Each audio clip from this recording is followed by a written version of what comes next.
Bismillahirrahmanirrahim. Assalamualaikum warahmatullahi wabarakatuh. Selamat malam seluruh penonton setia Suara Minang TV di mana saja berada. Bertemu kembali bersama saya Desmanis di edisi program kesayangan para wanita-wanita Minang khususnya dan para wanita Indonesia umumnya di program Bundo. Dan juga pada malam hari ini penonton kita akan menghadirkan seorang Kartini Minang asal Sumatera Barat yang sudah lama dinantikan kehadirannya di studio Suara Minang TV.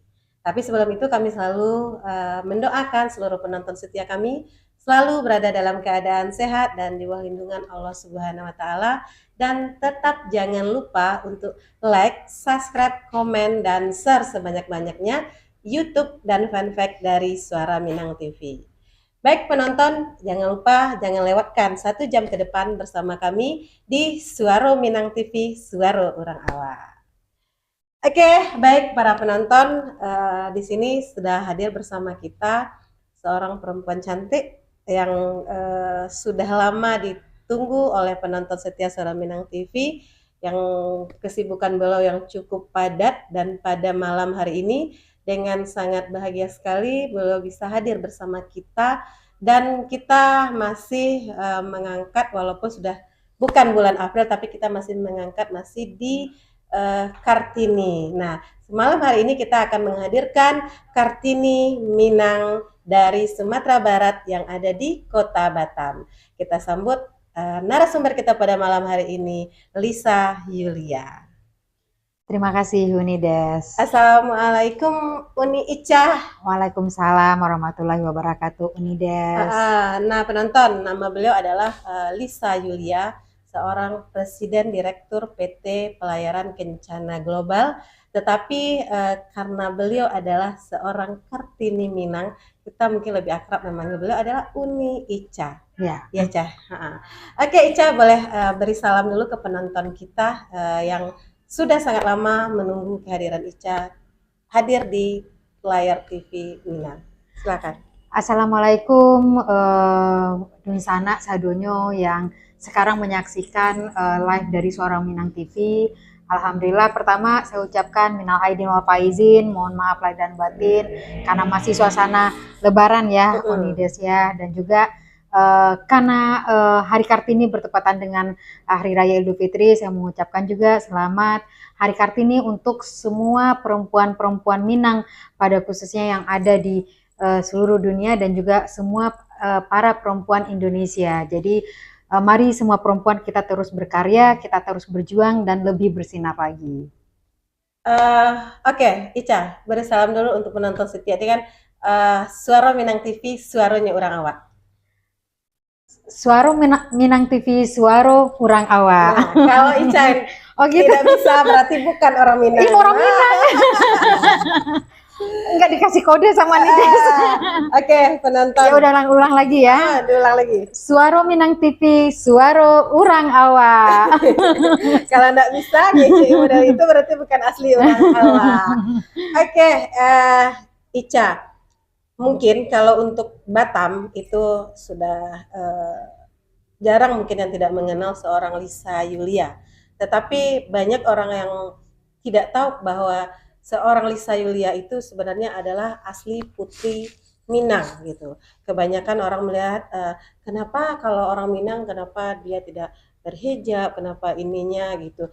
Nah itu seakan-akan orang tidak yakin bahwa seorang Lisa Yulia itu adalah orang Minang gitu. Nah putri Minang. Sementara beliau tulen ya, asli. Bapak ibu adalah orang Minang. Mungkin Ica boleh sedikit memperkenalkan diri sedikit dengan latar belakang Ica, mungkin kampung asal Ica di mana kepada penonton kita. Silakan. Jadi karena terima kasih nih Des, karena ikut acara Suara Minang TV, jadi awak bahasa Minang aja lah ya. Jadi biar tapi penontonnya tidak hanya orang Minang. Tidak semua orang Minang ya. Oh, jadi kita campur-campur aja ya. Campur-campur. Oke. Nah jadi kalau Ica sebenarnya asli memang Gading Minang. Jadi memang tepatnya kampungnya yaitu di Kampung Tangah di Balai Salasal Buah Basong. Jadi Kampung Tangah itu terkenal sama rumah gadang nih Des gitu. Karena jadi keluarga kita itu biasanya kalau orang tahu keluarga rumah gadang, nah orang udah tahu itu. Jadi keluarga mana gitu. Jadi kita tuh terkenal sama rumah gadang. Jadi kalau kayak di Simpang Kampung Tengah itu ada rumah gadang. Nah di situ uh, keluarga besar ama di situ gitu. Nah jadi memang saya lahir tepat 16 Juli 1985 di Kampung Tangah. Nah memang mungkin dilahirkan oleh seorang perempuan hebat, Ibu Nirwati, Ama Nirwati, dan juga bapak yang hebat, almarhum Sukiman. Nah, jadi saya juga bersekolah juga tepatnya di SD Muhammadiyah juga dekat rumah, dan juga setelah itu melanjutkan ke SMP Manggopo. Nah, setelah itu di SMA Lubo Basong, dan habis itu baru saya kuliah di Akademi Bahasa Asing Ajo Agus Salim di Bukit Tinggi gitu. Jadi memang dari lahir sampai saya tamat kuliah itu di kampung. Di kampung gitu. Cuman dari kecil sampai besar makanya tetap tidak lupa dengan bahasa Minang ya, Caya? Iya, memang tetap nggak lupa sama bahasa sebenarnya Minang. Sampai malam kini pun bisa bahasa Minang. Bisa bahasa Minang. Tapi takutnya nanti ada lagi penonton yang komplain. Iya, takutnya ada dari pemirsa dari Suara Minang TV yang tidak mengerti bahasa Minang, jadi kita campur-campur ya Unides ya gitu. Dan juga penonton pada malam hari ini pun beliau ditemani oleh perempuan hebat yang beliau sangat banggakan, yaitu ibunda tercinta yang menemani ada Ibu Nirwati. Halo dulu Nenek. Nah, kamera boleh disorot sebentar. Jadi beliau ini sebenarnya mungkin kita akan kupas pada malam hari ini apa sih yang menjadi rahasia sukses dari seorang perempuan ya. Dimana dulunya mungkin ya perempuan itu hanya di sumur kasur tanpa boleh berkarir gitu. Nah, sekarang seorang Lisa Yulia membuktikan kepada dunia bahkan bahwa beliau bisa sukses dan bahkan bisa mengangkat seluruh keluarga beliau menjadi hidup untuk lebih baik lagi, begitu ya, Ca. Dan juga para penonton, kita akan kupas lagi kenapa beliau dikatakan Kartini Minang. Mungkin orang beranggapan, Ca, Kartini itu adalah orang yang sangat berjasa di kaum perempuan. Nah, beliau sebagai selain seorang direktur, beliau juga merupakan ketua komunitas Basiba Kepulauan Riau. Nah, komunitas Basiba itu adalah perempuan Minang yang melestarikan baju kurung Basiba. Ya, Caya. Nah, ciri khas Padusi Minang. Ciri khas Padusi Minang. Kemudian banyak kegiatan sosial yang sudah beliau lakukan untuk Kota Batam dan khususnya untuk orang Minang yang ada di Kota Batam. Nanti kita akan tanya apa saja yang sudah beliau perbuat, apa saja posisi yang beliau sudah masuki di organisasi orang Minang. Tapi sebelum itu, Ica boleh sampaikan juga ke penonton secara singkat sedikit perjalanan hidup Ica, mungkin dari kampung dulu, siapa yang Ica tuju di sini, terus apakah langsung bisa menjadi begini gitu. Nah, secara singkat boleh Ica sampaikan kepada para penonton kita. Oke, baik, ini kalau misalnya cerita mulai saya dari kecil sampai saya sekolah, sampai kuliah, sampai menjadi seorang pengusaha sekarang yang ada di Batam, alhamdulillah. Nah, ini memang penuh lika-liku, Unides, penuh lika-liku, karena memang kenapa saya itu bersyukur dilahirkan oleh seorang perempuan yang hebat dan juga bapak yang tegas juga, karena dari kecil itu jadi mungkin mohon maaf, saya mungkin dilahirkan dari keluarga yang kita berkecukupan, tapi ya cukup aja gitu loh Nides gitu. Jadi memang dari kecil itu saya diajarkan untuk kalau kamu ingin mendapatkan sesuatu, kamu harus bekerja untuk itu. Nah, itu yang diajarkan dari kecil sudah dari kecil. Jadi bayangin aja nih deh, saya kelas 1 SD itu saya udah kerja gitu. Jadi mulai dari kelas 1 SD sampai saya SMA itu saya ketika menginginkan sesuatu itu saya harus kerja dulu gitu. Nah, jadi bapak saya Aba, jadi saya panggilnya Aba gitu. Jadi almarhum Aba itu mengajarkan kepada semua anak-anaknya, kalau kamu menginginkan sesuatu, misalnya kamu mau uang jajan, kamu mau beli ikat rambut, kamu mau beli apa, kamu harus kerja. Nah, jadi harus mengingat keluarga bahwa kita tidak keluarga orang kaya, mohon maaf, keluarga orang kaya. Jadi gimana pun kami anaknya semua, karena saya bersembilan bersaudara, saya nomor 8. Jadi kita tuh pulang sekolah itu kita harus kerja gitu. Jadi itu namanya membuat kerai, kalau Nidis tahu, untuk apa, tirai panas Tirai, itu. Nah, jadi itu saya bikin tirai itu tuh panjang 2 meter, itu 1 hari harus selesai. 1 hari. Nah, itu masih ingat tuh, ada ama yang sekarang yang dengar ya nih Desia gitu. Itu dulu diupah itu 100.000, 50 gitu. Kalau selesai 1 hari. Nah, itu SD. SD, jadi dari kelas, jadi bayangkan aja nih, saya sekarang masih ini, jadi ketika semua anak-anak teman-teman saya lah waktu itu ketika pulang sekolah, jadi kita tuh sekolah pagi jam 8, pulang jam 11 atau pulang jam 1. Nah, anak-anak kan kalau pulang sekolah waktunya bermain. Nah, kalau saya enggak, kalau pulang sekolah itu waktunya menjalin kerai gitu loh. Nah, setelah saya menjalin kerai selama 2 meter baru main. Nah, itu pun selesai jam 4. Nah, bisa main itu paling cuma 1 jam. Nah, maghrib itu harus pergi ke surau, belajar ngaji gitu. Nah, jadi memang Abah itu mengajarkan dulu. Jadi itu sampai saya SMA Unidas gitu. Jadi saya alhamdulillah dari dulu punya teman-teman yang karena mereka ingin bermain bersama-sama, kadang-kadang dibantu teman gitu untuk jalin keranya biar selesai cepat 2 meternya gitu. Nah, jadi memang dari sini saya petik hikmahnya adalah bahwa ternyata bapak saya itu sudah mempersiapkan diri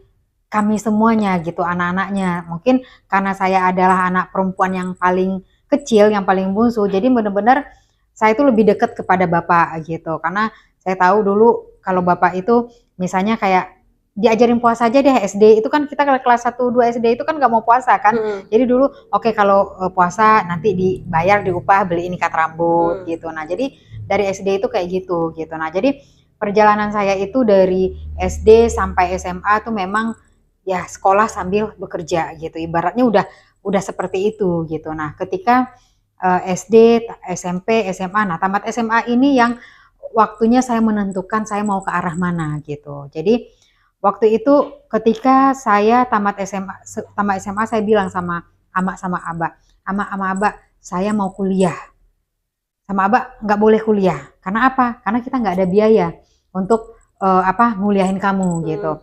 Nah, terus jadi saya mau kemana? Ya udah, kamu ke Batam, kunjungi kakak kamu. Ya udah, kerja jadi, mohon maaf, jadi operator berdiri. Dan ya mohon maaf, dengan kata lain kita udah tahu lah gaji operator berapa gitu loh, mohon maaf nih Desi gitu. Jadi saya pikir saya dari anak ke-8 dari 9 bersaudara, kakak saya semuanya udah tamat, semuanya ke Batam, dan semuanya ya hanya bisa makan, hanya bisa hidup setiap bulannya, ya nggak apa-apa gitu. Jadi saya pikir kalau saya sama seperti kakak saya, berarti siapa yang akan merubah atau yang meningkatkan nasib dari keluarga gitu. Siapa yang mengangkat harkat derajat dari keluarga ini gitu loh. Walaupun ya mohon maaf dari keluarga Ama atau Aba ada yang lebih, tapi kan kita tetap keluarga kita ini. Berapa bersaudara? Saya 9, Ica 9 bersaudara. 9 nomor bersaudara, 8. Nomor 8, perempuan paling kecil. Perempuan paling kecil. Nah, jadi saya mikir kayak gitu. Jadi saya udah nangis tuh nih, udah senangis, saya mau nangis. Maksudnya terus sampai Ama ngomong kan, makanya kamu jangan berteman sama orang kaya. Jangan berteman sama orang kaya. Akhirnya apa? Kamu melihatnya ke atas. Saya bilang kan, saya nggak pernah melihat ke atas. Cuma saya pikir, kalau bukan saya menjadi perubahan dari keluarga ini, orang yang bisa merubah ini, terus siapa lagi gitu. Nah, jadi tapi dari SD sampai ke SMA, Ica juara?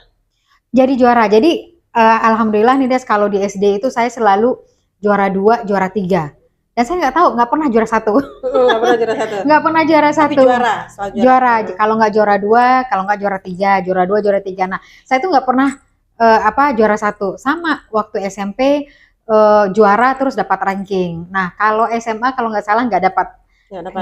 Itu paling udah belasan lah gitu. Karena udah tingkatnya udah ini ya gitu. Nah, jadi waktu SD sampai SMP itu saya nggak pernah kepikiran saya mau jadi apa, tuh nggak pernah kepikiran gitu loh nih Des. Jadi saya mau bantu keluarga atau mau bantu kakak saya nggak pernah ini. Cuman waktu itu hanya waktu SMA saya mikirkan kalau saya tetap ke Batam dengan tamat SMA dan tidak akan sama dengan kakak saya, ini nasib keluarga akan seperti ini aja. Jadi saya mencoba untuk berpikir yang lain. Jadi saya coba waktu itu bicara sama paman gimana saya mau kuliah, biayanya segini boleh dibantu nggak gitu. Walaupun itu pertama tanpa sepengetahuan ama aba gitu. Habis itu karena saya tahu kakak saya itu di Batam dan bekerja, ada simpanan. Nah waktu itu ini ada mama nih di depan.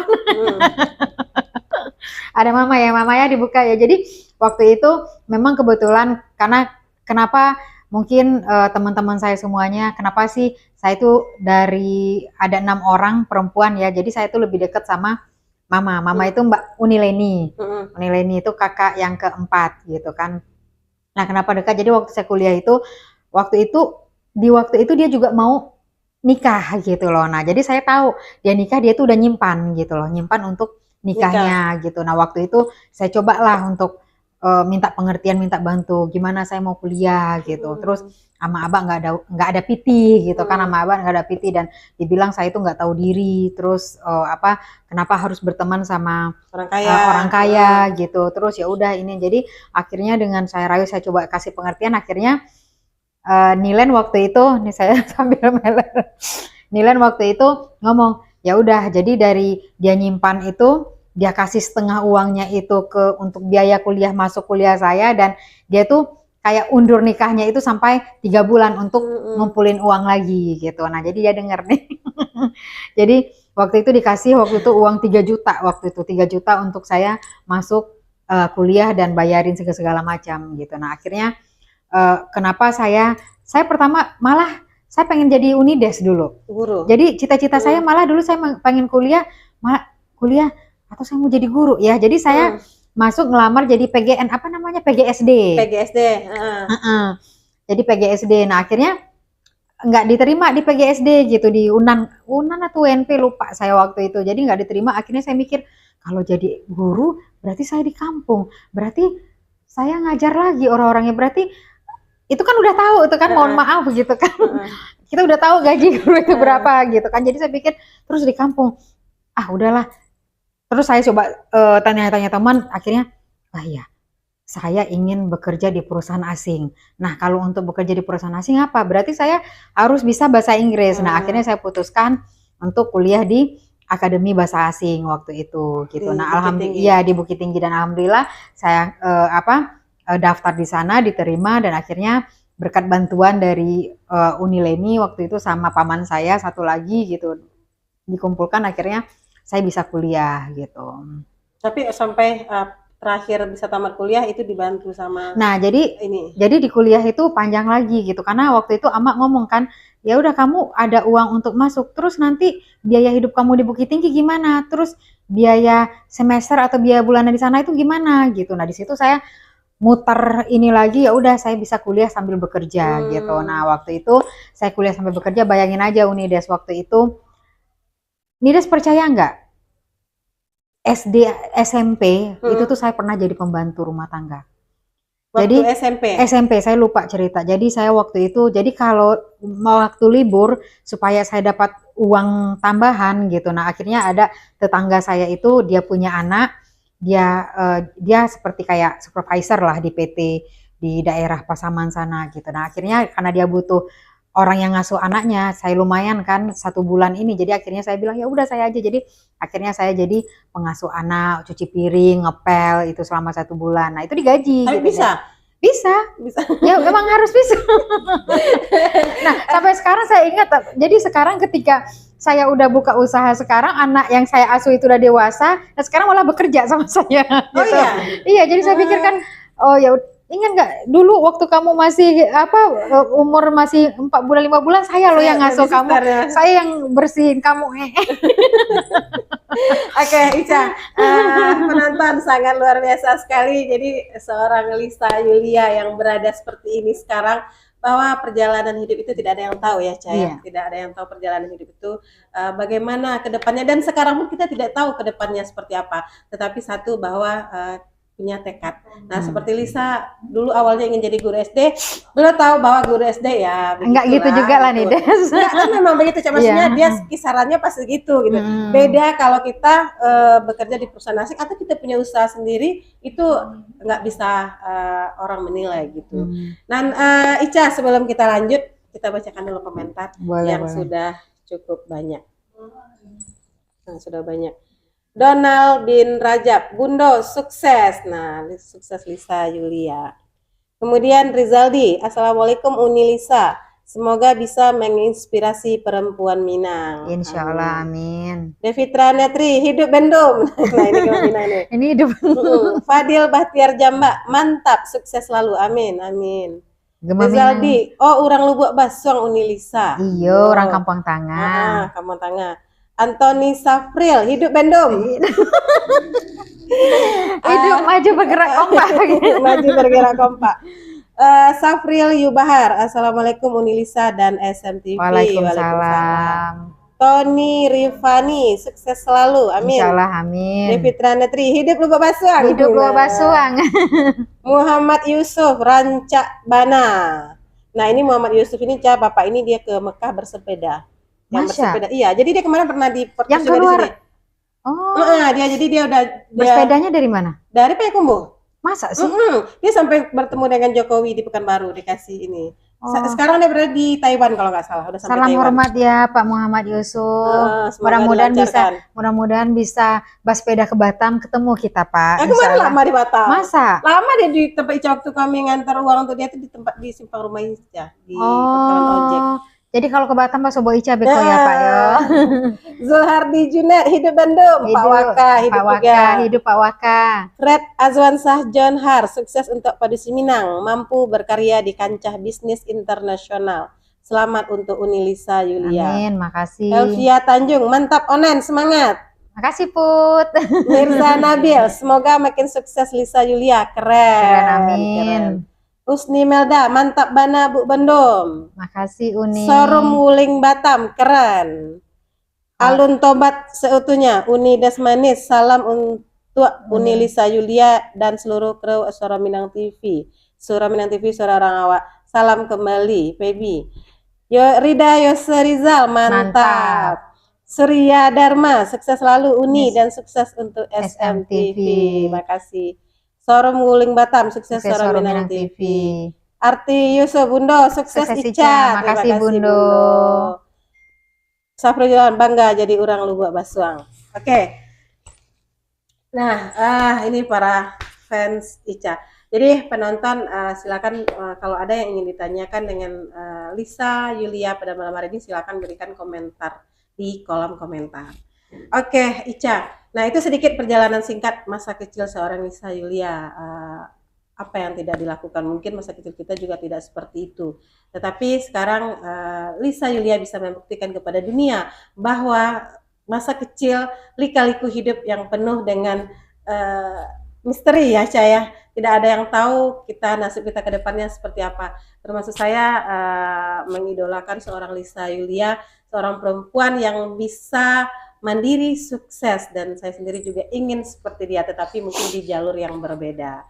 Nah, penonton Ica, mungkin setelah perjalanan sampai tamat kuliah, nah Ica sampai ke Batam. Akhirnya setelah tamat kuliah, pertama kali yang Ica tuju adalah Batam ya, kota Batam. Nah, pasti Ica ingin di kota Batam ini tujuan utama adalah mencari perusahaan asing ya. Betul. Nah, mungkin sedikit juga secara singkat saja Ica ceritakan perjalanan Ica di Batam. Ya, jadi perjalanan di Batam itu jadi tahun 2007. Jadi tahun 2007 saya tamat kuliah. Jadi itu saya masih ingat 27 Desember 2007.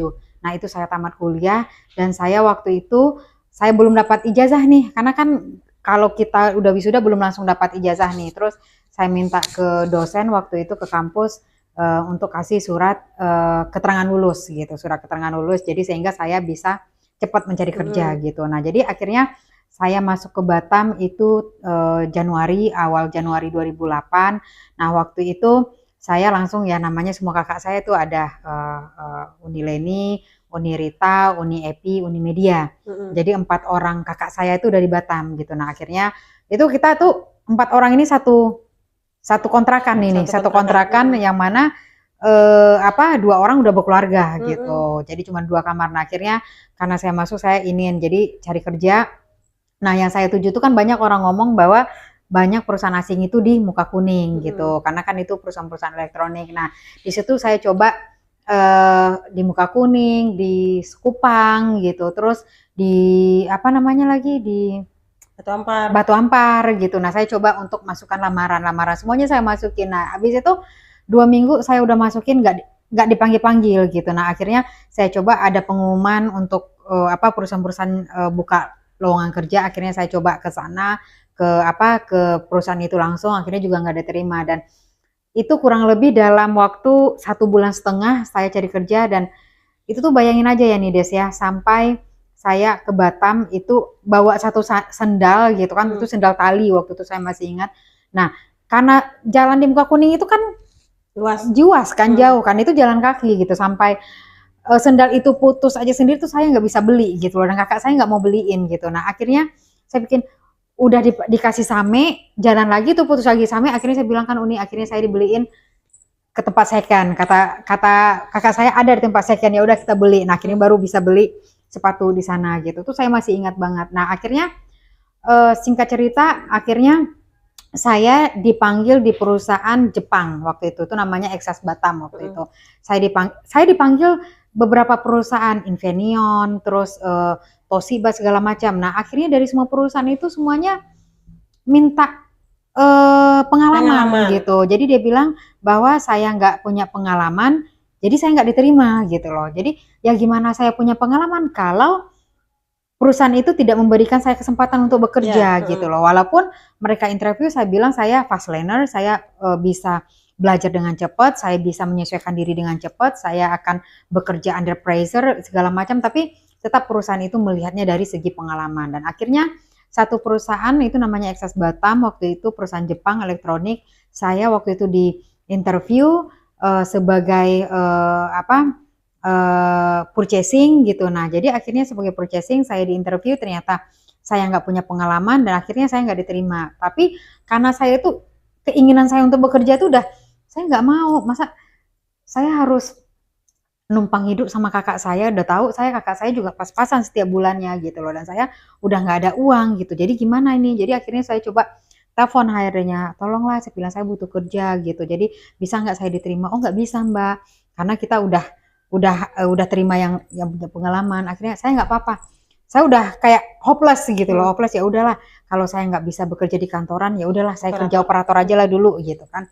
Nah akhirnya dia bilang atau ada di posisi lain nggak, saya bilang atau kamu mau jadi QC katanya. QC itu ngapain, ngecek itu segala macam. Dan singkat cerita akhirnya saya bilang oke, nggak apa-apa saya terima gitu. Nah akhirnya oke, Senin kamu mulai masuk gitu. Nah akhirnya mungkin itu udah jalan Allah juga ya nih Des ya. Jadi pas hari Senin itu saya mau berangkat, saya ditelepon sama HRD-nya, Lisa, karena apa yang saya terima kemarin itu mengundurkan diri, jadi akhirnya kamu yang diterima sebagai purchasing gitu. Nah akhirnya saya nggak jadi sebagai QC gitu, dan saya pikir ya Allah, maksudnya di situ tuh mungkin Allah udah, maksudnya ya Allah sampai saya nangis. Akhirnya maksudnya saya kan nggak mau sebenarnya operator gitu, terus maksudnya masa saya udah kuliah terus saya sama kakak-kakak saya gitu. Jadi itu kayak saya nampar diri saya sendiri gitu loh. Saya kayak awak nampar diri awak seorang lah gitu. Padahal nggak nih soman kakak ala kuliah tapi keraju sama kayak kakak gitu. Akhirnya ya itu akhirnya saya bekerja di perusahaan, singkat cerita ya nih Des ya, akhirnya saya bekerja di perusahaan Jepang itu selama kurang lebih 9 bulan gitu. Nah, selama 9 bulan itu waktu itu karena atasan saya ini orang Jepang. Nah, waktu itu ketika saya ingin ini lagi, habis itu saya pikir gimana rasanya kalau saya bekerja di perusahaan lain yang bidangnya sama. Nah, akhirnya saya baca koran, saya baca internet waktu itu karena kebetulan saya pegang komputer kan, yang ini saya sering searching. Nah, akhirnya baru karena kebetulan waktu itu apa namanya tempat kontrakan kakak itu Uni itu di sebelah mesnya anak-anak pelayaran. Nah, di situ saya pikir kok kayaknya bagus ya kerja di pelayaran ya kan, kayak gagah-gagah terus kayak punya mobil, punya motor gitu, kayaknya banyak duit gitu loh Unides gitu. Nah akhirnya saya mencoba untuk apa waktu itu mencari lowongan gitu. Nah, akhirnya baru di koran waktu itu saya lihat ada lowongan kerja di salah satu perusahaan pelayaran yang ada di Batam gitu. Itu di posisi pertama? Waktu itu lowongan kerja sebagai sekretaris. Sekretaris. Iya. Oke. Lisa Yulia Ica, kalau di keluarga dipanggil Onen ya. Iya. Nah, dari perjalanan dari masa kecil sampai berada di Batam, masih tetap penuh perjuangan ya, penuh perjuangan. Tapi yang namanya merantau ya, Cia, mungkin setiap orang punya lika-liku ketika datang ke Batam gitu. Tapi ketika Anda bertahan, nah Anda akan menemukan, kan gitu kata orang-orang gitu. Nah, seperti Lisa yang bekerja di perusahaan asing dan bercita-cita ingin menjadi bekerja di sebuah perusahaan pelayaran gitu. Nah, akhirnya sampai di titik yang dituju. Tetapi juga tidak langsung seperti ini ya, Caya. Dan pertama belum masuk di PT Batam Samudra. Batam Samudra sebagai sekretaris ya, Ca.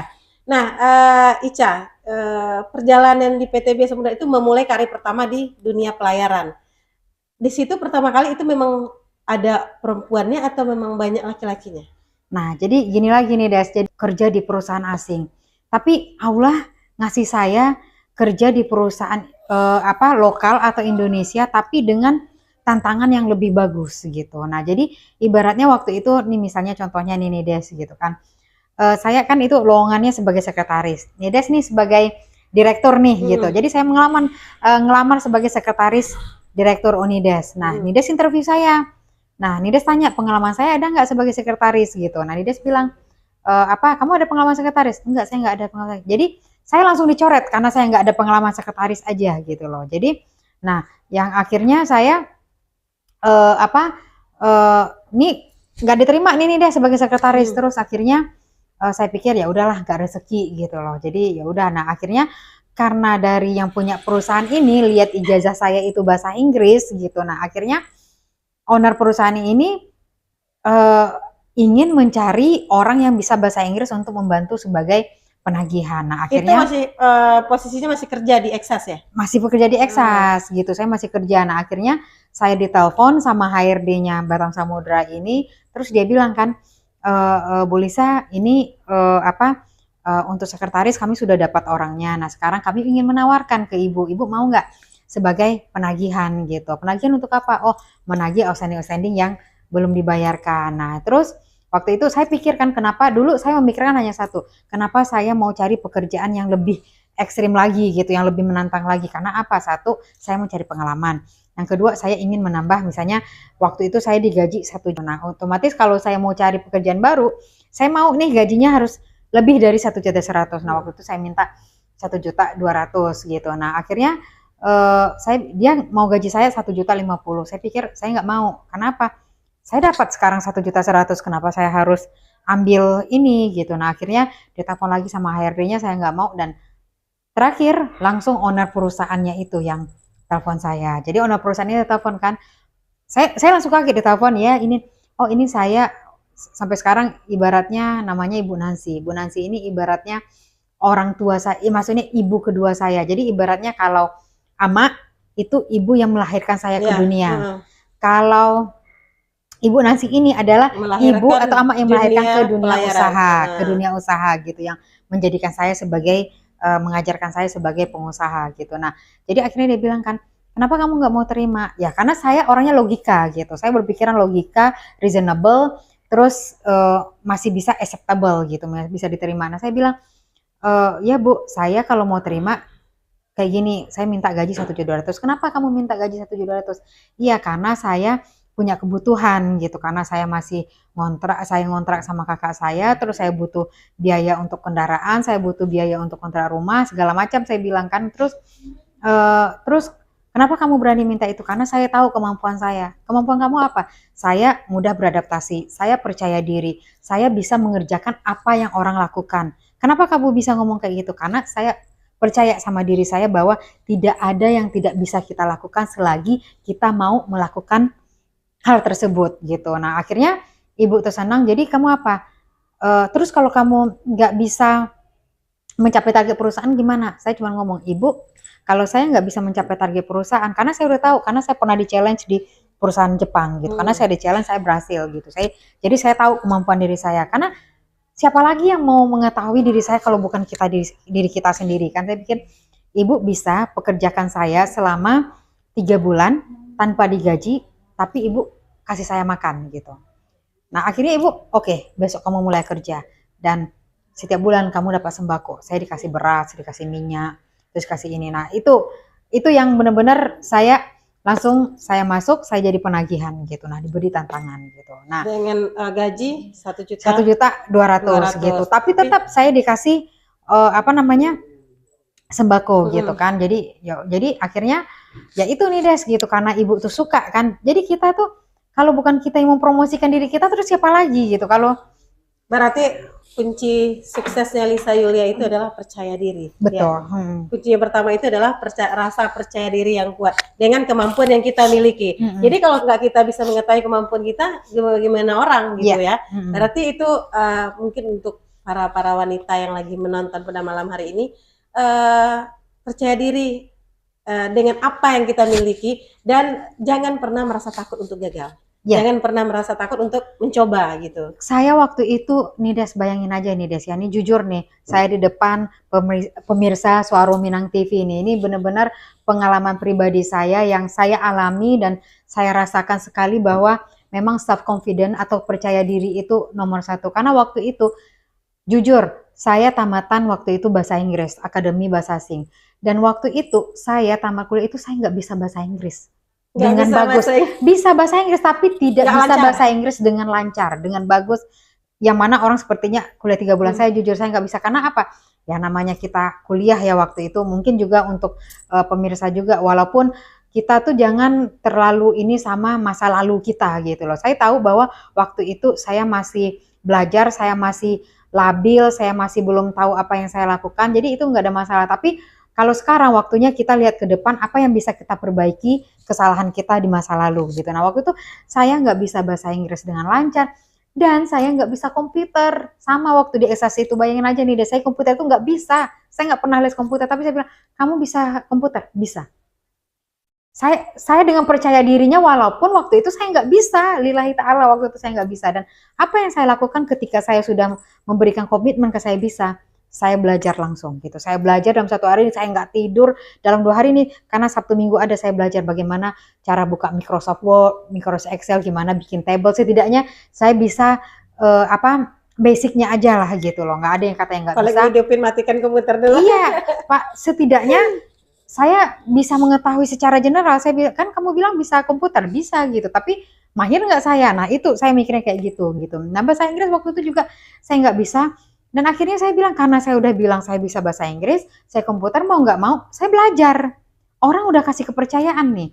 Berarti kalau orang udah kasih kesempatan, berarti bagaimana kita bisa iniin kesempatan ini gitu loh. Maksudnya mengambil kesempatan ini dengan baik, menggunakan sebaiknya untuk menunjukkan siapa kita. Nah itu satu, waktu itu saya di ini. Nah akhirnya ketika saya jadi penagihan, saya diberi 1 bulan, saya dikasih tantangan. Saya dikasih tantangan 1 bulan saya harus bisa mendapatkan penagihan 1 miliar gitu kan. Nah akhirnya oke, yang biasanya mereka tuh cuma dapat 1. Nah akhirnya di 1 bulan itu saya dapat 2 miliar. Berarti kan tercapai. Terus ibu, gimana kamu cara nagih? Ya gini, saya langsung report ke dia. Oke, di bulan kedua, saya berhasil berarti. Bulan kedua, saya dikasih tantangan 1,5 M. Nah akhirnya, di bulan kedua, saya bisa berhasil 3 M. Berarti saya berhasil 2 bulan, akhirnya ibu tuh senang. 2 bulan ini kan udah cukup mengenal nih satu sama lain. Akhirnya ibu bilang, karena saya suka, Lisa, kamu ini penagihan, kamu mau gak jadi sekretaris ibu? Mau bu. Nah akhirnya, saya mau, tapi saya belum ada pengalaman. Akhirnya saya coba searching kan di Google, how to be a good secretary, bagaimana menjadi seorang sekretaris yang bagus ini. Jadi saya belajar. Akhirnya kalau beliau datang, saya bukain pintu, saya memastikan dulu segala macam sebagai sekretaris lah gitu. Ketika beliau meeting, saya notulennya segala macam, terus saya harus ingatin schedule-nya segala macam gitu nih Des. Nah akhirnya singkat ceritanya lagi, beberapa lama saya di bulan ketiga dikasih lagi, dinaikin lagi nih target saya 3 miliar, akhirnya saya tercapai 5 miliar gitu. Nah akhirnya kayak gitu terus nih Des, jadi akhirnya saya dikasih jabatan, bisa kayaknya kamu bisa harus jadi keuangan gitu. Nah akhirnya saya lagi dikasih jabatan keuangan. Nah, akhirnya kan 3 jabatan nih selama baru 3 bulan nih gitu, jadi dikasih ke jabatan. Nah akhirnya Ibu Senang bayangin aja nih Des, saya terharunya ketika waktu itu kan saya bekerja itu benar-benar 24 jam. Dan Nides bayangin aja Nides waktu itu saya melakukan penagihan dengan bahasa Inggris saya seadanya, yang mana bayangin aja Nides waktu itu semua karyawan itu ada sekitar kurang lebih 800 orang. Which is semua orang itu udah tamatan S2 atau di situ tuh udah puluhan tahun lah Nides. Jadi bayangin aja, Nides bayangkan aja lah saya orang baru, juga nggak pintar-pintar banget gitu loh, tapi saya bisa menyesuaikan diri gitu. Nah akhirnya banyak penolakan gitu loh nih Des. Banyak orang yang nggak suka gitu. Jadi banyak orang yang berusaha untuk menjatuhkan saya. Bagaimana orang itu membuat supaya owner dari perusahaan ini nggak suka sama saya. Banyak saya di ini segala macam. Cuman saya hanya iniin karena saya bekerja dengan tulus. Saya diberi kesempatan, saya diberi kepercayaan. Bagaimana saya menjaga ini. Yang penting orang ini percaya nih sama saya gitu. Yang penting saya baik sama orang. Walaupun orang itu nggak baik sama saya, nggak sama saya nggak apa-apa. Jadi dia bilang, Lisa, nggak apa-apa, iya. Ini saya tetap, walaupun orang itu kasih kertas saya ke sini, tapi saya, makasih ya Mbak ya, gitu. Walaupun dijatuhin, saya nggak apa-apa. Walaupun orang itu merendahkan saya serendah-rendahnya, nggak apa-apa. Saya bilang namanya saya juga belajar, namanya saya harus menyesuaikan diri. Pasti lambat laun orang ini akan menerima saya gitu. Karena kan atau apa? Saya ingin bagaimana perusahaan ini maju kok gitu. Nah akhirnya bayangin aja nih Des, di bulan keempat waktu itu. Jadi ibu ini tanya ke saya, kamu tinggal di mana? Saya tinggal sama kakak ngontrak. Dan waktu itu diantarin saya pulang nih Des. Diantarin pulang. Dia bilang, kamu tinggal di situ? Iya. Berapa orang yang tinggal di situ? Ada 10 orang. Terus kamu tidur di mana? Saya tidur di luar. Terus dengan kakak ipar kamu dengan beberapa orang? Iya. Nah, saya tanpa minta, saya nggak tahu. Beliau nanya, ya saya jawab gitu nih Des kan. Makanya kebaikan mungkin nggak tahu ya kalau beliau ngelihat atau tidaknya gitu dalam waktu 4 bulan waktu itu nih Des. Jadi besok harinya saya langsung dipanggil notaris. Saya dipanggil notaris. Waktu itu saya dipanggil. Cuman ibu tuh ngomong, Lisa pergi ke notaris nanti ya gitu. Oh ya udah, saya namanya sekretaris, notaris ibu notaris. Saya disuruh tanda tangan sertifikat rumah gitu, balik nama. Saya pikir ini apa Bu? Ini apa? Waktu itu beliau nggak datang gitu. Ini apa? Ke notaris apa Bu? Ini Ibu Nancy memberikan kamu rumah gitu. Rumah apa? Ya rumah Tiban McDermott. Saya pikir, hah, yakin aku sih Bu, ini yakin Bu, saya kasih rumah. Kenapa Bu? Iya itu Forngana. Jadi kan beliau orang Manado. Belum memberikan cuma-cuma? Iya, beliau cuma berikan. Tidak dipotong gaji? Enggak ada dipotong gaji segala macam gitu. Allah, luar biasa itu sekali. Hanya waktu 4 bulan gitu. 4 bulan bayangin aja nih deh, saya bekerja 4 bulan bener-bener. Karena saya itu bekerja dari saya masuk itu ingat jam 8.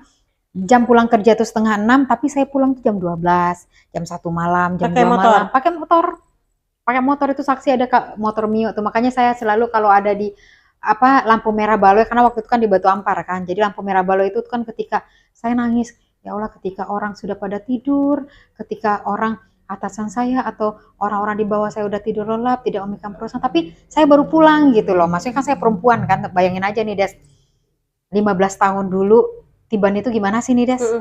Bayangkan gitu, nggak kayak sekarang yang udah rame kan gitu ini.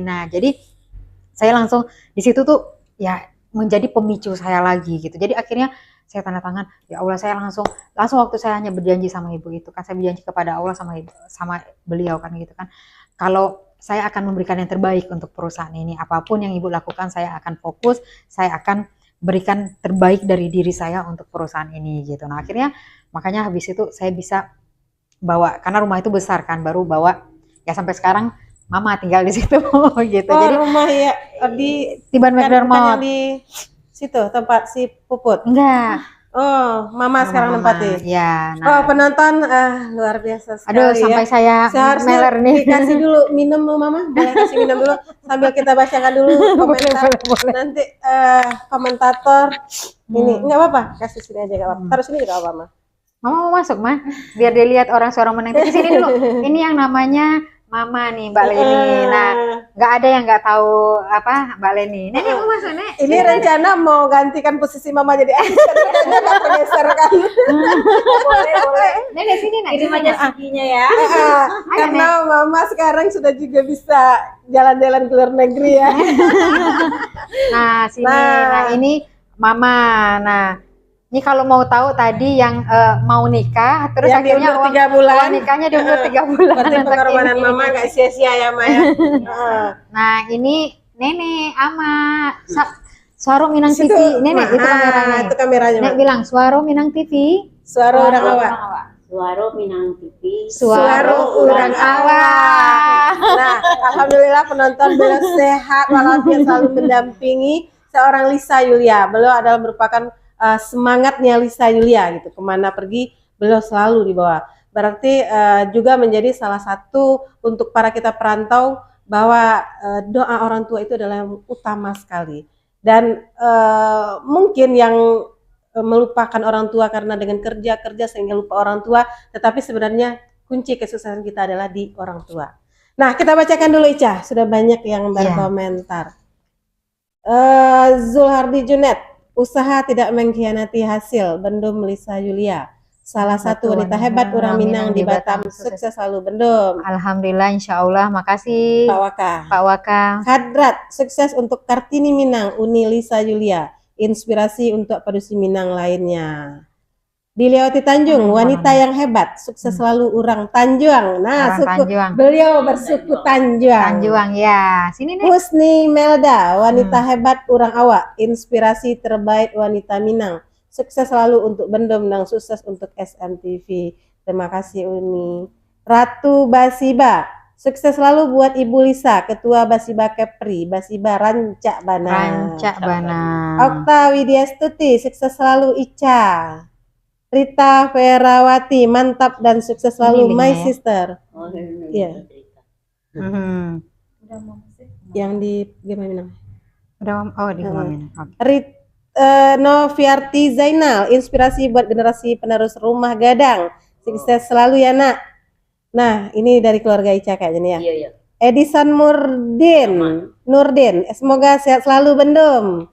Amin. Amin, insya Allah. Rita Ferawati, mantap dan sukses selalu my sister. Oh Ibu, makasih Kemudian Ibu. Sisliwati, sukses selalu Ca. Makasih Amin. sis, amin insya Allah. Kemudian Mirza Nabil Ali, selalu memuliakan ibundanya. Iya.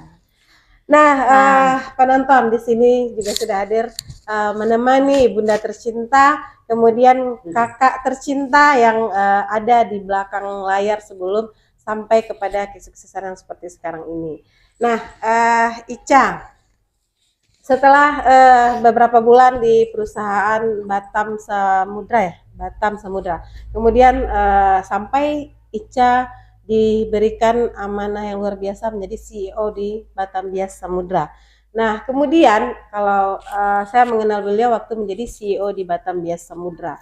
Nah, yang menarik sekali para penonton, karir beliau ketika beliau membuka satu perusahaan sendiri, memberanikan membuka PT pada saat COVID ya Caya, pada saat COVID. Nah, sedikit penonton kita dengarkan kisah beliau bagaimana beliau sekarang bisa menjadi seorang presiden direktur, padahal beliau dulunya sudah mungkin di posisi aman ya Caya, CEO, menjadi seorang CEO. Nah, sekarang Ica boleh sampaikan ke penonton apa sih triknya Ica gitu, padahal di saat COVID semua down gitu. Nah, Ica pada saat itulah mulai bangkit gitu. Silakan Ica. Ya, jadi mungkin untuk pemirsa Suara Minang TV banyak yang nanyain apa sih kunci suksesnya? Ya, satu kunci suksesnya ini nih, yang cantik ini nih, ya kan? Nah, kunci suksesnya itu adalah ibumu. Jadi saya tuh selalu ya kalau ini nenek mau apa, jadi selalu kalau ini setidaknya nenek sayang siapa gitu, selalu kayak gitu. Jadi misalnya kemana-mana, jadi harus amak dulu gitu. Jadi dari dulu kenapa niat cuma satu sekarang gitu. Gimana nenek itu di usia muda masih muda ya nenek ya. Masih kuat ya.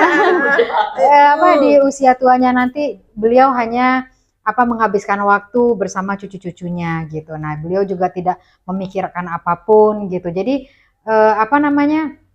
Jadi memang semuanya itu adalah karena Onen yakin ya Nek ya, di setiap sholat nenek, di setiap apa, nenek selalu doakan Onen kan gitu. Jadi selalu doakan. Selalu jadi untuk apa sih semuanya ya? Ini untuk orang tua gitu. Jadi karena memang nenek itu yang mengajarkan dari apa? Dari kecil itu ya Nek ya gitu. Dari sampai sekarang aja nih Des, ama ini tahu nggak?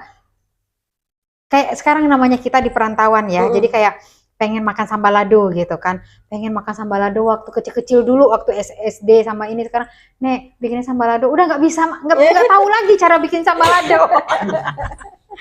Nah jadi memang pertama sayangilah ibumu, walaupun kita nggak terlalu muluk-muluk, yang penting jangan kayak gitu aja, pokoknya jangan pernah sakitin hati ibu, jangan pernah beliau merasa kesal atau segala macam. Kadang-kadang kita kalau udah, kadang ada ya nih Nek maaf ya Nek, ya gitu.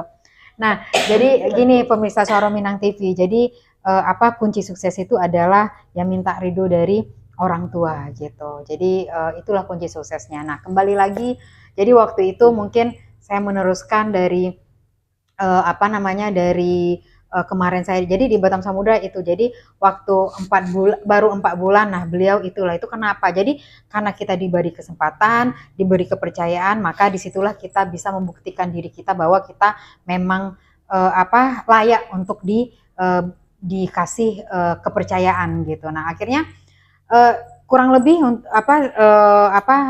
kurang lebih ininya akhirnya nih Des, waktu itu saya mencapai target lagi itu nih Des. Nah akhirnya beliau kasih lagi jabatan gitu loh, kasih lagi jabatan sebagai perkomando aja lah. Kalau kita orang Padang ini kan suka nego kan nih Des kan gitu, kita suka nego-nego. Nah akhirnya dikasih lagi jabatan perkomando. Nah habis itu bisa lagi, karena saya bisa berbicara sama customer ini segala macam, akhirnya dijadiin lagi marketing gitu. Nah setelah jadi marketing bisa lagi, nah akhirnya kurang lebih nih Des ya, dalam waktu 2 tahun saya menjabat waktu itu 6 jabatan gitu. Itu mulai dari penagihan, sekretaris, procurement, marketing gitu, terus traffic control, customer service. Nah, jadi 6 jabatan ini saya pegang dalam waktu 2 tahun. Itu tuh benar-benar yang memang 24 jam itu tuh saya kerja, 24 jam. Kenapa bisa itu? Jadi ketika waktu itu saya nggak ada niat untuk bahwa kalau ketika saya loyal kepada perusahaan ini pasti saya akan diangkat jadi manajer, atau saya akan diangkat jadi general manager, atau bahkan saya mau diangkat. Tapi saya bekerja itu let it flow gitu. Jadi ya udah, yang penting saya diberi tugas dan tanggung jawab, itu saya kerjakan dengan semampu saya, ya udah gitu. Nah akhirnya karena kita bekerja itu tanpa pamrih, namanya ya, kalau soal gaji itu perusahaan lain ya gitu. Yang pasti saya tuh yang benar-benar loyal kepada perusahaan, tidak memikirkan apapun. Nah akhirnya dalam masa kurang lebih 2 tahun di sana, saya diangkat menjadi seorang marketing dan business development director. Nah itu tuh di umur 26 itu. Saya di umur 26, saya diangkat sebagai direktur, yang mana biasanya ya mohon maaf lah, kalau kita itu di umur muda bisa menjadi seorang direktur di perusahaan besar, itu mungkin kalau kita keponakan, mohon maaf, atau kita anaknya, atau keluarga yang punya perusahaan kan, nggak mungkin kan. Terus atau kita tamatan S3 dari luar negeri atau segala macam. Ini bayangin aja nih Des, kita hanya Gadis Minang dari kampung, belajar memang dari nol, nggak tahu apa-apa gitu loh. Hanya jadi kayak gini nih Des, jadi saya itu alam tak kambang jadi guru. Jadi siapapun yang saya temui, apapun yang saya lihat, itu bisa menjadi guru gitu. Itu menjadi guru dan saya belajar dari sana gitu. Nah akhirnya dalam waktu ini saya jadi direktur. Nah singkat ceritanya lagi, dikasih wewenang jadi direktur 6 bulan, akhir itu saya mencapai beberapa target, mendapatkan project oil and gas. Waktu itu semua project oil and gas yang ada di Indonesia itu Batam Samudra yang agenin gitu. Nah akhirnya perusahaan atau manajemen owner perusahaan juga puas dengan kinerja. Nah akhirnya baru waktu itu saya diangkat menjadi CEO dari 5 perusahaannya. Jadi saya grup, dia kan ada grup kan, ada 5 perusahaan. Jadi baru saya menjadi CEO di Bias Mandiri Group namanya, itu di umur 27 tahun gitu. Jadi saya di umur 27 udah diangkat jadi CEO di perusahaan terbesar yang ada di Batam gitu. Nah yang mana perusahaan ini bukan perusahaan yang udah internasional, karena kita punya cabang di Singapura waktu itu gitu. Berarti waktu itu bahasa Inggrisnya udah lancar lah ya, Ca? Udah lancar. Kalau Ah. dalam waktu 6 bulan itu namanya kita belajar ya, makanya saya bilang saya fast learner. Jadi mau nggak mau nih Des gitu. Makanya kita orang kalau udah kejepit, mohon maaf, ada orang itu, aduh saya kejepit, tapi nggak berusaha untuk keluar dari jepit itu, malah jepit, tunggu orang untuk ambil kita gitu. Enggak, kalau kita kejepit, udah kayu yang jepit kita iniin sendiri, ini apa sendiri, udah urai sendiri, akhirnya kita keluar gitu loh. Nah, apa yang membuat Ica setelah posisi nyaman menjadi CEO di 5 perusahaan besar gitu? Nah, jadi akhirnya kurang lebih dari tahun 2008 sampai tahun 2019. Jadi ibaratnya saya jadi CEO itu dari tahun 2012, dari 2012. Jadi kurang lebih saya tuh di Batam Samudra 12 tahun. Ibaratnya CEO ini udah nggak ada lagi yang di atas gitu loh. Udah owner perusahaan. Saya pikir kan 12 tahun, saya pikir udah memberikan yang terbaik, perusahaan ini udah punya cabang di mana-mana, dapat proyek segala macam. Saya pikir waktu itu mungkin perusahaan ini kalau diganti dengan CEO baru, mungkin perusahaan ini akan lebih besar lagi. Mungkin kalau saya keluar dari perusahaan ini, mungkin saya nggak tahu nih di balik dinding itu ada apa gitu loh nih Des. Saya nggak tahu. Saya tuh udah di posisi nyaman nih Des. Saya kerja nggak kerja, ya mohon maaf gaji saya udah besar waktu itu gitu. Jadi oke Nek, makasih ya Nenek sayang. Nah, jadi saya nggak kerja pun udah ini. Nah akhirnya saya pikirkan, saya walaupun jadi CEO, tetap aja saya karyawan. Tetap aja saya terima setiap bulan gaji gitu. Mau nggak mau CEO, saya pergi meeting pun tetap walaupun saya CEO, tetap aja saya pekerja. Ketika saya berkumpul dengan pengusaha-pengusaha lain, pemilik urusan, enak ya kalau jadi pengusaha. Terus saya pikir, kalau waktu itu ada ketakutan gitu, kalau saya keluar, berarti saya nggak dapat gaji lagi setiap bulan. Saya udah mikir nih, berapa pendapatan saya yang nggak saya terima gitu loh nih. Saya pikir, aduh terus nanti saya mau makan pakai apa, saya mau bantu keluarga saya mau pakai apa, nih ada cicil segala macam. Cuman akhirnya saya bilang, udah pokoknya saya mungkin ketika saya keluar dari zona nyaman, udah nyaman banget nih Des, udah nyaman banget, udah nggak tahu. Saya pikir kalau saya keluar saya nggak tahu nih ada apa di balik dinding ini kalau saya keluar. Ya udahlah, saya waktu itu saya tekatkan bulat saya waktu itu, akhirnya saya resign dari perusahaan itu. Dan karena gini nih Des, kita tuh nggak boleh berpikiran banyak nih, mohon maaf. Ada orang ya, kalau saya keluar dari perusahaan ini, karena kita udah merasa kita hebat nih di perusahaan ini, terus kita merasa kalau saya ini pasti perusahaan ini akan hancur atau pasti perusahaan. Nah pemikiran saya nggak seperti itu. Saya pikir kalau saya keluar pasti perusahaan ini akan ada pengganti saya yang lebih hebat lagi dari saya, dan perusahaan ini pasti akan lebih berkembang dan maju lagi. Mungkin karena ide saya tuh udah gitu-gitu aja gitu loh. Kita kan punya, siapapun saya yakin kita tuh ada di fase yang mana udah di tingkat ini kita gitu loh. Nah jadi akhirnya saya memutuskan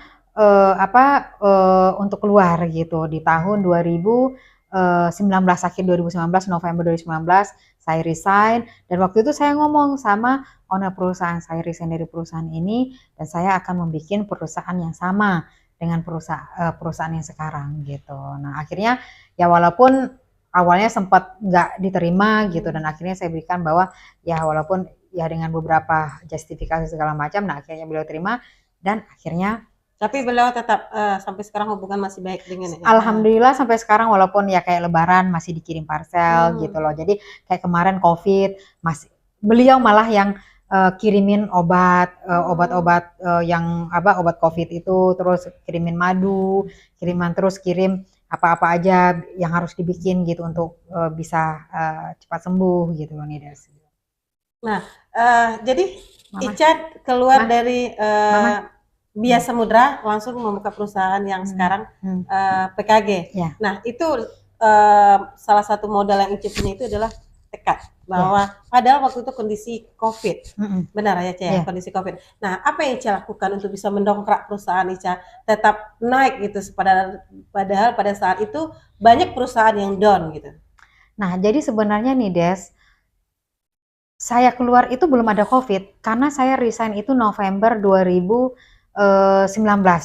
COVID mulainya kita masih Maret. Ingat Maret 2020. COVID itu awal Maret 2020 gitu. Nah, jadi memang waktu itu saya kalau tahu COVID mungkin saya waktu itu nggak keluar gitu loh. Jadi saya tetap di sana. Jadi November ini, dan akhirnya saya udah bikin perusahaan waktu itu.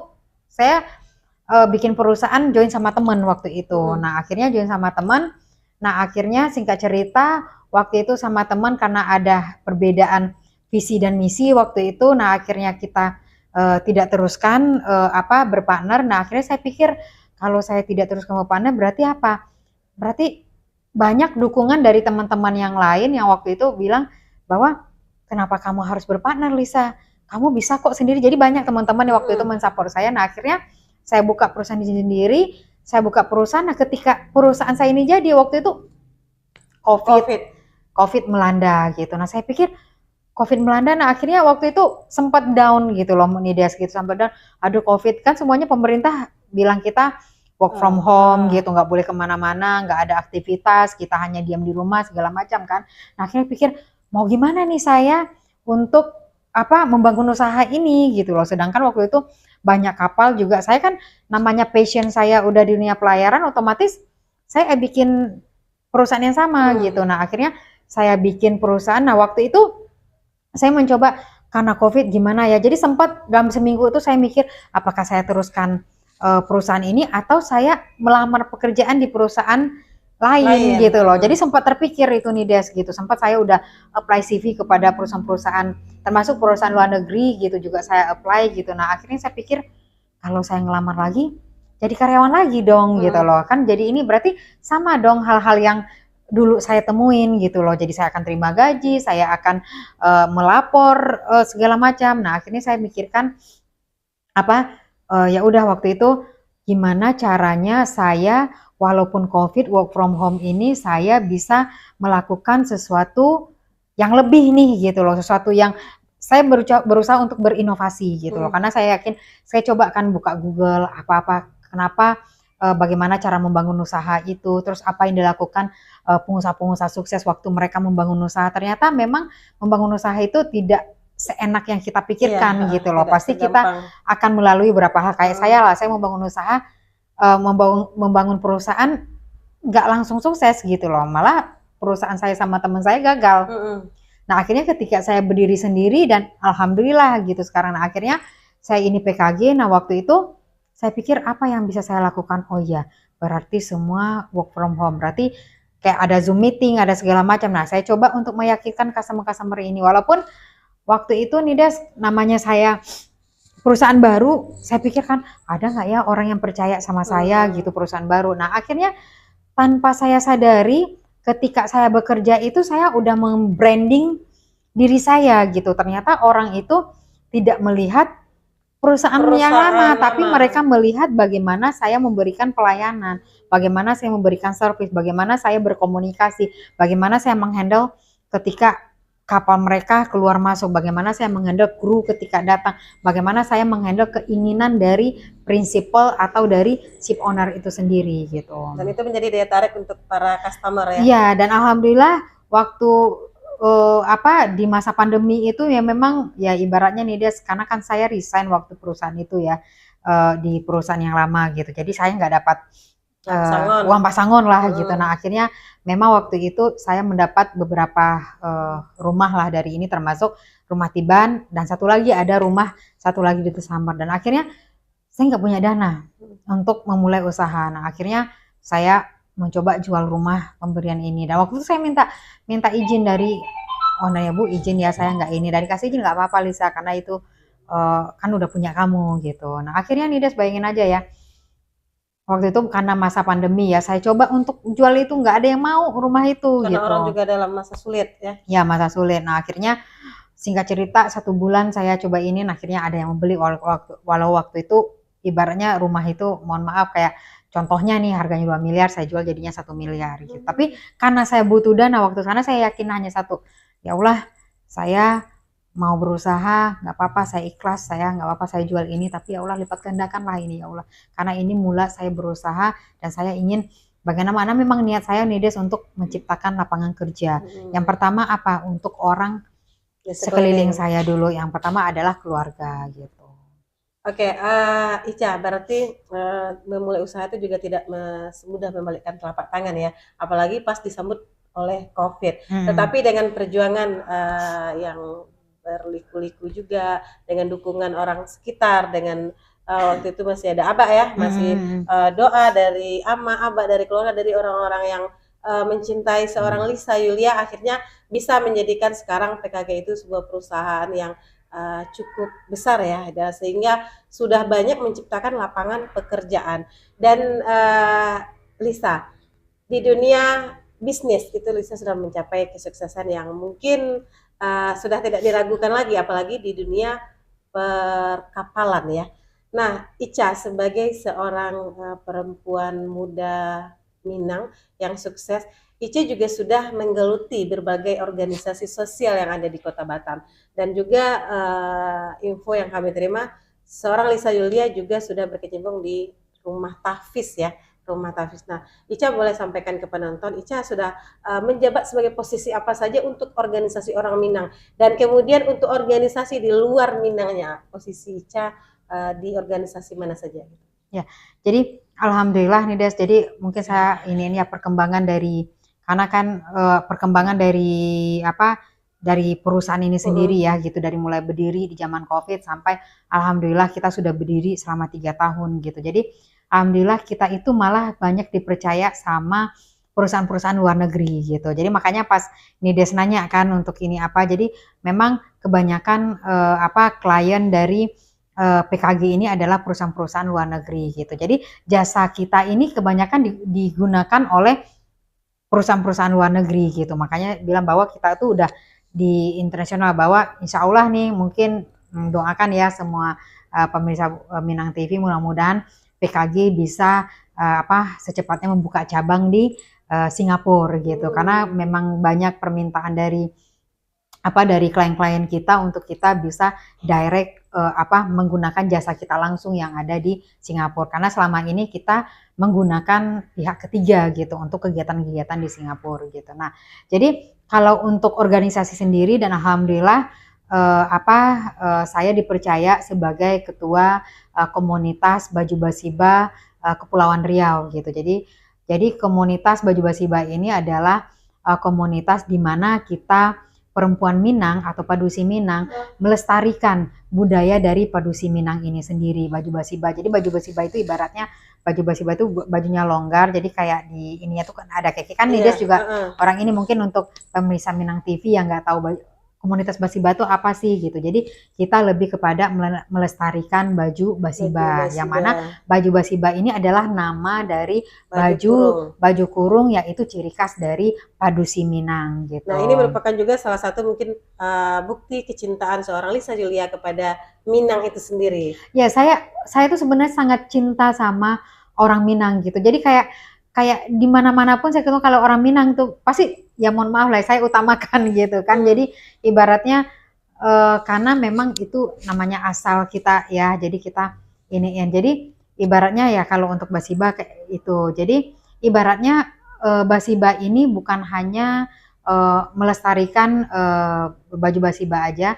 Di sini juga kita ada kegiatan-kegiatan sosial gitu. Kita jadi ada musibah, ada segala macam kegiatan sosial, itu pasti kita akan bersama-sama semua bundo-bundo yang ada di komunitas Baju Basiba, baik itu Kepri maupun Batam, itu kita bersama-sama menggalang dana dan juga kita terjun langsung ke lapangan untuk membantu kepada orang-orang yang terkena musibah atau orang-orang yang membutuhkan bantuan kita, atau kita juga pergi ke rumah membantu anak yatim dan duafa juga. Dan satu lagi di komunitas Basiba ini kita namanya mempunyai Yayasan Rancak Basiba gitu. Nah, Yayasan Rancak Basiba ini memang diinisiasi oleh bundo kita, bundo tercinta kita, yaitu Bundo Betty Asmeri gitu, dan juga Bundo Arti Yusuf gitu. Nah, jadi memang di sini itu Yayasan Rancak Basiba ini mempunyai rumah tahfiz Sultan Barelang, dan alhamdulillah berkat bantuan dari semua bundo-bundo komunitas Basiba sekota Batam dan Kepri, alhamdulillah juga berkat bantuan dari masyarakat Kota Batam juga atau masyarakat Kepri yang sudah membantu mengulurkan baik itu tenaga, pikiran, uang kepada kita semua, kepada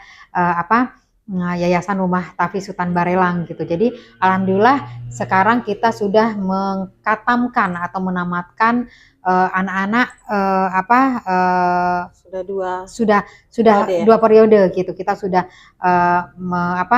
mengkatamkan dua angkatan gitu, dan insya Allah di bulan Juni ini akan datang lagi angkatan ketiga insya Allah gitu.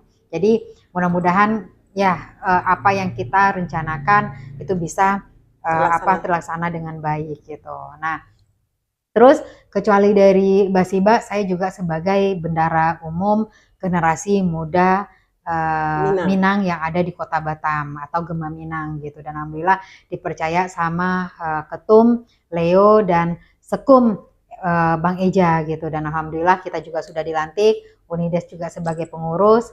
Nah, jadi alhamdulillah kita sudah lantik dan juga sudah sukses menyelenggarakan suatu event yang besar yang meningkatkan juga UMKM yang ada di Batam, yaitu Minang Festival gitu. Nah, terus kecuali itu juga saya sebagai wakil ketua Kamar Dagang Indonesia Kota Batam atau Kadin Batam. Saya sebagai wakil ketua perhubungan dan tol laut gitu. Nah, terus juga saya sebagai ketua praktisi maritim Indonesia gitu untuk Kepulauan Riau gitu. Nah, terus apa lagi? HIPMI. Ya, dan juga alhamdulillah saya sekarang menjadi salah satu pengurus di Badan Pengurus Pusat Himpunan Pengusaha Muda Indonesia. Nah, juga saya ada juga di pengurus Indonesia Ship Owner Association juga gitu. Nah, luar biasa sekali penonton. Dari gadis kecil Minang sekarang sudah menjadi perempuan Kartininya Minang. Jadi beliau sudah banyak berkontribusi juga untuk orang Minang yang ada di Kota Batam. Dan beliau juga sebenarnya banyak melakukan aktivitas sosial yang tidak berada di depan layar. Nah, beliau selalu berada di belakang layar. Kalau saya mengikuti IG-nya Lisa Yulia, itu malah di dalam komentarnya ada, Uni bantulah anak saya berobat. Nah, ada gitu. Dan itu beliau tidak pernah pamer gitu. Dan saya melihat itu sendiri. Di situ ada, Uni bisa bantu nggak? Saya bisa bantu nggak gitu. Dan mungkin itu salah satu juga yang menjadi kunci kesuksesan seorang Lisa Yulia. Beliau tangan kanan memberi, tangan kiri tidak melihat. Ya, begitu ya Ica ya. Dan sebenarnya begitu banyak. Makanya banyak sekali generasi muda Minang yang mengharapkan Lisa Yulia hadir di tengah-tengah muda-mudi Minang, memberikan sebuah seminar atau menjadi inspirasi lah buat generasi muda Minang, yang mana pada umumnya kebanyakan dari anak muda Minang, Ica, datang ke Batam ke Raja PT usia 25 tahun habis kontrak balik kampung gitu. Nah, kenapa tidak kita gunakan awal datang ke Batam itu menjadi ke Raja PT, bisa mungkin sambil kuliah atau sambil mencari skill lah yang bisa mungkin ketika usia kita udah 25 kita masih tetap bisa bekerja. Nah, Ica, sebelum kita statement closing, kita bacakan dulu sedikit komentar. Sultan Malin Bungsu, Segeh Project hadir Bundo, sukses taroy, amin. Ratu Basiba, sukses selalu buat Ibu Lisa, Ketua Basiba Kepri, Basiba Rancak Bana. Ernana, wanita hebat, baik, santun, rendah hati, sukses dan selalu insya Allah, makasih Uni. Erna, hidup Lubuk Basuang. Bunda Elmawati, perempuan hebat. Semoga makin banyak perempuan-perempuan Minang yang hebat di Kota Batam. Amin. Nah, Ica tahu sama Bunda Elma kan? Beliau juga ada salah satu perempuan hebat yang ada di Kota Batam. Beliau dulu sejalan dengan Bunda Betty, selalu sejalan gitu. Kemudian Surya Dharma, ditunggu jadwal kelas untuk motivator entrepreneur ya Uni dimulai untuk anggota Gema Minang. Nah, ini yang ditunggu oleh para generasi muda Minang gitu. Ica itu menjadi motivator, dan sekarang pun hadirnya seorang Lisa Yulia menjadi motivasi untuk kaum wanita, bahwa kita wanita juga bisa gitu. Tidak hanya yang dulu seperti orang-orang zaman dulu, tetapi tidak dengan meninggalkan kodratnya ya, Caya mungkin sebagai ibu rumah tangga, sebagai seorang istri gitu. Kemudian satu lagi, Sophie Husni, semangat Dinda Lisa, Gadis Minang yang hebat. Amin, terima kasih Uni. Sultan Malin Bongsu, sakampung jorang rumah awak, kiranya uniko. Bisa acting, syuting, kita nih. Oh, sebagai project dia punya komunitas syuting gitu lah. Oh, untuk gitu. film gitu. Sebentar Ica, ada yang minta dibuka YouTube-nya. Jadi, sebentar ya.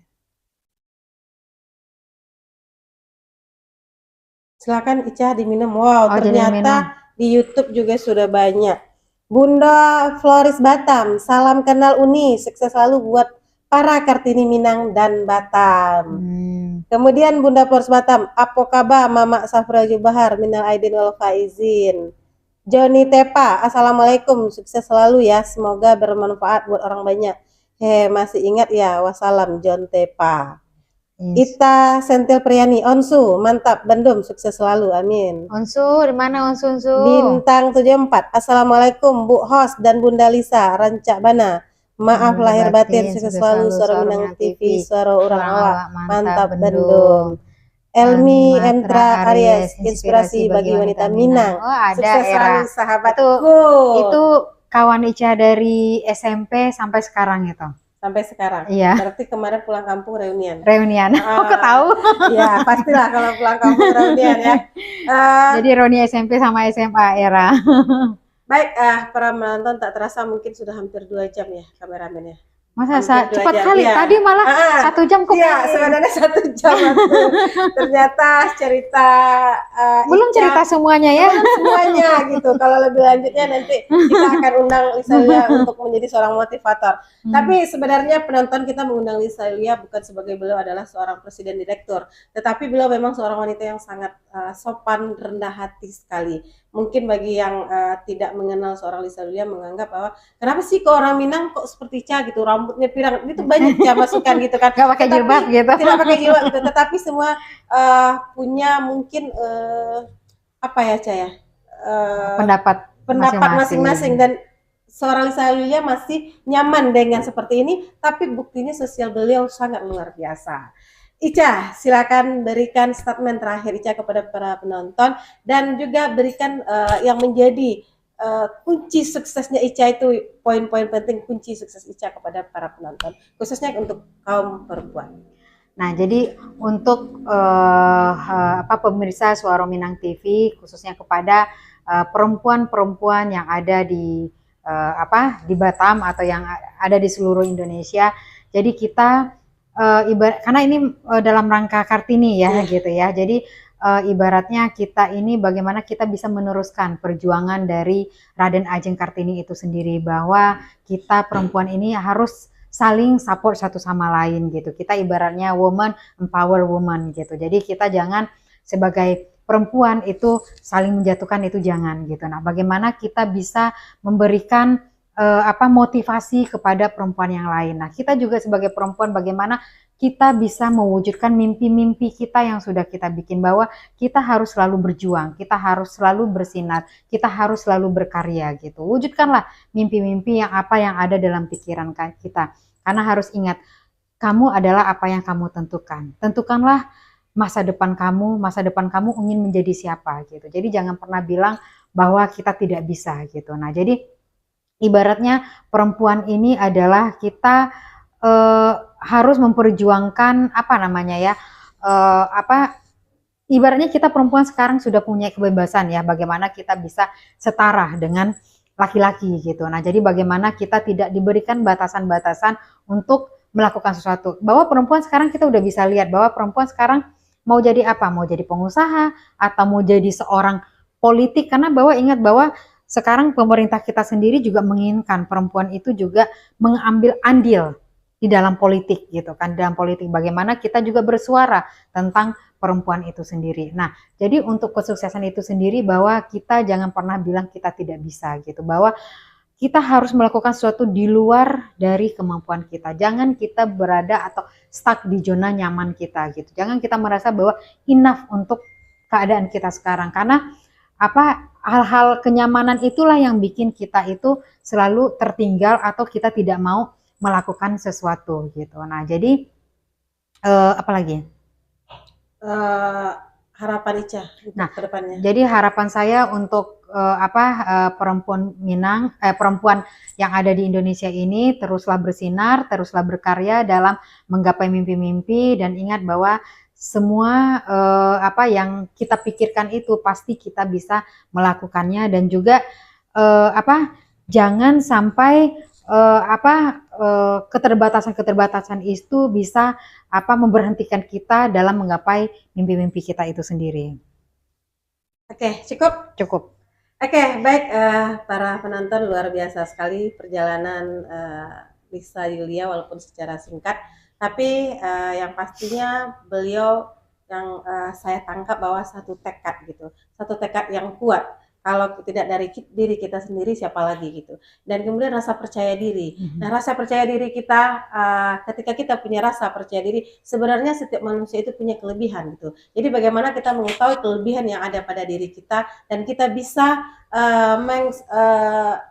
mengeluarkan apa yang bisa kita punya gitu. Kemudian yang berikutnya bahwa sebagai kaum perempuan, bahwa kita juga bisa seperti Raden Ajeng Kartini, atau di Sumatera Barat orang lebih mengenalnya Rasuna Said, juga orang Agam yang menjadi tokoh wanita nasional, dan banyak lagi perempuan Minang yang sudah menjadi tokoh nasional itu yang bisa menjadi inspirasi kita, bahwa sudah saatnya juga perempuan itu berkarya, berkarir gitu, tetapi dengan tetap tidak meninggalkan kodratnya sebagai seorang wanita dan juga sebagai seorang istri. Baik, para penonton Suara Minang TV, tak terasa sudah hampir 2 jam kita bercerita tentang seorang Lisa Yulia, dan juga beliau merupakan Ketua Basiba Kepri dan Bendahara Umum Generasi Muda Minang Kota Batam periode 2022-2027 ya Caya. Kemudian beliau juga aktif di beberapa organisasi nasional, tapi beliau lebih banyaknya kepada kemaritiman ya, pelayaran gitu. Banyak organisasi yang sudah beliau ikuti, dan juga sudah banyak sosial yang beliau lakukan. Dan satu kunci sukses beliau adalah ibumu, ibumu, ibumu, muliakan ibumu, maka doanya akan ada di setiap langkahmu. Baik para penonton, kami mohon pamit undur diri. Saya Desmanis dan saya Lisa Yulia. Mohon maaf apabila dalam penyampaian kami ada kesalahan, ada komentar yang kami tidak sempat bacakan lagi, kami mohon maaf, dan tetap kita akan bertemu kembali di minggu depan dengan perempuan-perempuan hebat lainnya. Dan penonton tetap ikuti Suara Minang TV, Suara Urang Hawa. Assalamualaikum warahmatullahi wabarakatuh.